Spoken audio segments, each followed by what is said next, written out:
everyone, it's Lucy, and I know it's been a while, but today I wanted to come on my channel for the first time in 75 years and talk about a subject that's really important to me and pretty relevant, if I do say so myself. So, as you probably saw in the title, I'm gonna be talking about what you can be expecting about being trans in 2021, your interactions, how people will react when you come out, what will be the steps for transitioning, and all of that, because it has changed a lot in the past couple years.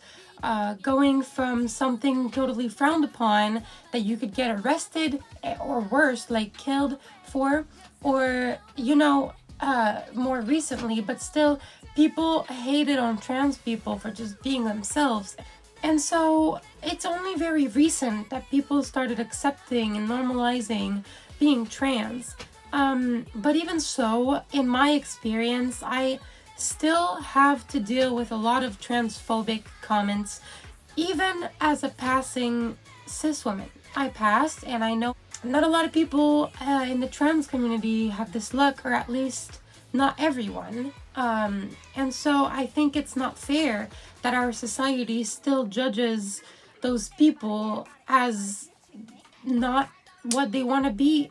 I think if we want to identify ourselves as a progressive society, then we should normalize being trans, even if they're not passing, even if the person is of color. Anything just needs to be normalized now. I think with the coming of 2022 soon, I personally want us to truly be more open. So yeah, more open, more accepting. Probably I would love to get some new trans people into the community and into how to transition, because I feel like it's a very taboo thing and a very hard thing to start researching on, because for me at least, when I started transitioning, it took me months before figuring out how to get my estrogen, how to get my blockers, and all of that. It took me months to figure it all out, and I don't think it should take that long. I also think that the taboo around being trans and gay and all of that should be just lifted, and it should just not be here anymore in 2022. I actually think that in sex ed, they should talk about being trans, being gay, all of that, in the first year of high school. I think it's very important. Yes, your organs and your periods and all of that is very important, but I think just a little bit of hey, this exists, because I feel like we're only taught, if you're a guy, you're told don't have sex with a girl or use a condom, and if you're a girl, you're told don't have sex with a guy. And it's just okay, but that's okay. At least can we have something to go off about gay sex? I'm sorry, but it's true. Can we have some education about how to protect ourselves when having intercourse with another female, or how if you're a girl, or how to protect yourself if you're having intercourse, or if you should, because that's a very common question that I get from my straight friends, or people that don't know a lot about the community. They ask me a lot how to, if I use condoms, or if the gay people use condoms, or if when you go in the butt you use condoms. And it's yeah, you need to protect yourself, but I don't feel like it's taught to us at all. And even us gay people and trans people need to do our own research, and I'm the living proof of that. And I pretty much, everyone who's watching this probably is as well. And I think that's sad, and it says a lot. So I think that should be in the program. Anyway, on to the next subject. I was going to talk about how to transition and what are the steps to transitioning. So most people, they come out first, obviously, and then after coming out, it kind of goes by itself for most people. You get a counselor, aka a sex therapist, aka a sex therapy, aka anything in those kind of terms. Honestly, you can do your own research on it, but you get someone that's qualified to basically write a paper for your doctor so that you can have prescribed those little things that are estrogen. Now they might look different, they might have different colors, be in different formats, like mine are in pills. People, it's different depending on where you live, depending on what doctor you have, depending on what dose it is. So yeah, and so most people start with a sex therapist or someone like that so that they can have their estrogen prescribed. Once that's done, if you're over 15 and under 18, you can start something called blockers that will lower your testosterone levels. And now I'm talking only for MTF because I'm not FTM, so I can't really talk for that, but I'm sure Sam Collins, a YouTuber, he's FTM. If you look up like Sam Collins FTM like transitioning video or whatever, I'm sure he has one. He's a very cool YouTuber. But just to go back on topic, after you're prescribed your estrogen, most people will then go on blockers to lower their testosterone. And once that's done, your base transition is done. Basically, the doctor will start at a low dose of estrogen, and then they'll up it depending on how much you need to. Now, I'm still at only 3 grams of estrogen twice a day. That's not that much, you know? But that's what I mean. I don't necessarily need to have 10 grams of estrogen twice a day if I don't need it. It's really dependent on your situation and on what your doctor suggests, but I can definitely say from my experience, it's scary. It's scary and confusing to start your transition, even more if you don't have the luck that I had, which is like my mom found me my sex therapist, okay, my therapist. I have free healthcare, so the estrogen, the blockers, and all of that are free for me.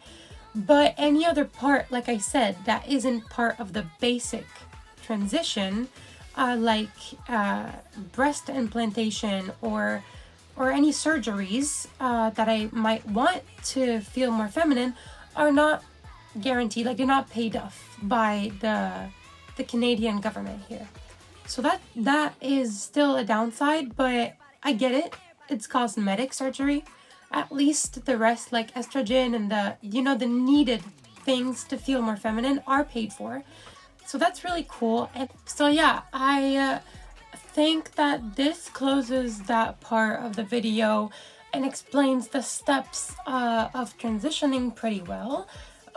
So we can move on to the next part of the video. So, warning, this part of the video will be only about my experience about being trans and what it's like living as someone trans. So yeah, I think I'll just start right away with a bad experience that I had, and then I'll go on with a good one and a bad one. And yeah, I think that'll be it for this video after that. So as a trans person in high school, I was out. And being out in school is cool, but back then, saying that as if I was like 30, but back then when I was in high school, I still got bullied. You know, people were like, oh my god, imagine him. They were like misgendering me on purpose. They're like, imagine him in underwear, like pole dancing, puke emoji, and like, I got bullied a lot. And that was like in 2016, 2015. That's not that far from now. Not that far from now. And so that person obviously got yelled at by the school and by my mom and by me. But nonetheless, I still think that the mentality of it being okay, that it's her opinion, is not okay. Like, that girl bullied me, and it's not just her opinion. So that's another example of like our society not exactly being accepting, which is what I meant earlier in the video when I said like I want all of the taboo about being gay and trans gone in 2022. Like, I don't want any of that happening in 2022. What happened to me back then should not happen to anyone now. Like, no. That was traumatic, and I don't want that to happen to anyone. Well, now, on to the better experience. So when I told one of my friends that is now my boyfriend, when I told him that I was trans, I came out as him and I was like, hey, I'm trans. I'm sorry I didn't tell you. He was a pretty good friend back then, but he wasn't like anything like my boyfriend or anything close to that. But I was like, I'm sorry I didn't tell you. You're my friend and I should have. And then he was like, I don't believe you. And he was genuinely not believing me. So I was like, what do you mean you don't believe me? So I had to prove him by doing like a little bit more of a deep voice, because my voice is very high pitch. So I needed to, well, I didn't need to, but I wanted to prove him that I was trans. So I did a little deep voice, a little trickery. And so I showed him, and then he laughed and he was like, I'm sorry I didn't believe you. And he was like, and I'm sorry for laughing. And it was honestly like one of the best experience I had with coming out. Like, same with my mom. When I told my mom, I was like, hey mom, I have something to tell you. And I was super stressed. I was looking everywhere, like around the room like this, like nonstop. And I was like, oh my God, you know. And then I told her and she was like, yeah, I knew. And those two experiences really helped me feel better about being trans. And I don't know. So yeah, I hope those little stories at least helped one person, and I hope that this video was at least entertaining and helpful to one person, like I literally just said. Anyways, I am going on a tangent now. Bye. I hope you liked this video. If it's the case, don't forget to like, subscribe, and click the notification bell. Talk to you next time. Hey, it's Editing Lucy. Sorry for the weird angle, but I just wanted to hop in here to say that I'm sorry for being gone for so long, and I'm sorry for the chaotic energy coming from this video. But I truly do hope that you enjoyed the video as much as I enjoyed making it. And yeah, sorry for being gone for so long again. Bye!